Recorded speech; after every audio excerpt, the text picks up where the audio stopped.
नमस्कार प्रेक्षकांनो, स्टार प्रवाहावरील मुरंबा या मालिकेच्या आगामी भागात आपण पाहणार आहोत की रमा मनाने निर्धार केलेला असतो की ती साईशी लग्न करणार आहे. त्यामुळे अक्षयला कायमस्वरूपी विसरून जावं लागेल.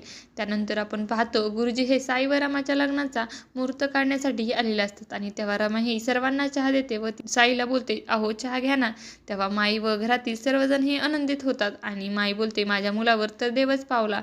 जे हवं होतं ते आता मिळालं आहे. आणि तेव्हा माई, अण्णा आणि साई हे आनंदित झालेले असतात आणि गुरुजी बोलतात, या दोघांची कुंडली द्या. तेव्हा माई बोलते, कुंडली वगैरे काही जुळवण्याची गरज नाही, तुम्ही फक्त लग्नाचा शुभमुहूर्त कधी आहे ते सांगा. आणि त्यावेळेस आपण पाहतो रमा ही घड्याळाकडे पाहते, विचार करते, अक्षय हा मला भेटण्यासाठी त्या ठिकाणी आले असतील, परंतु आता मला जायचे आहे.